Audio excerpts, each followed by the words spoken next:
Agus inis, bio o Bunscoil Mhuire, Oco Cúnta Chorcaí, Deas Bualadh Leat Bunscoil.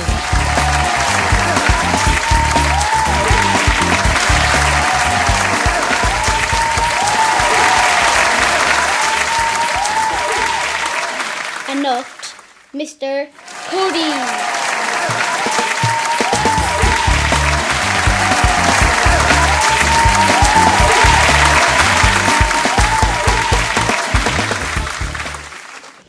Conas atá tú mark an féidir mark a cuirt.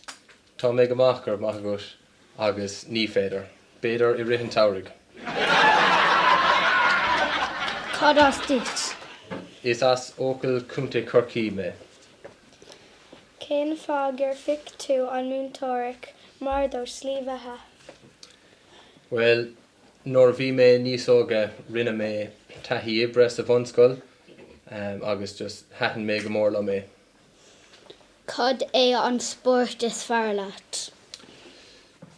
Well, is málum a lán sport, ach caithfidh mé rá triathlon, so ag snámh ag grothaíocht agus ag ri.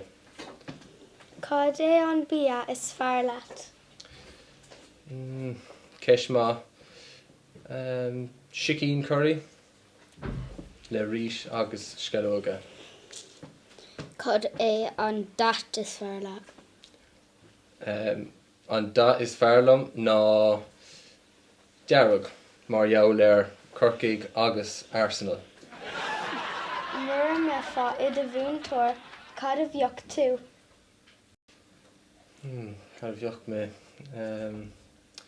Sin ceis má ach bústéir le máthair. An bhfuil peta agat? Tá peta agam, Dusty is enam di, is ceapapú I, madra beag.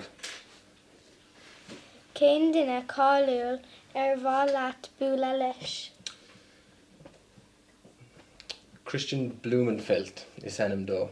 Duine sportúil, bhuaigh sé gachród mar le triathlon. Bhuaigh sé bán órs na cluichí Olimpice agus literally gachród eile. Messi ná Ronaldo? Messi. Tá sé aus agus bhí sé aus go háirithe nóir bhí sé le Barcelona.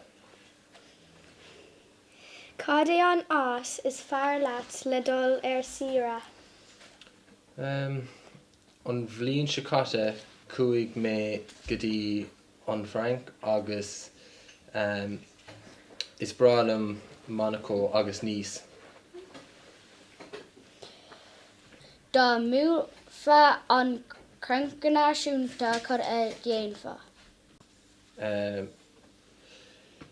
Ceanóing mé rothair des nua agus commála sin béidir teach nua nó árasán thar lear.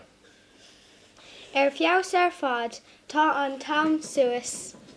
Go riamh míle matagat don é Mr.Coady.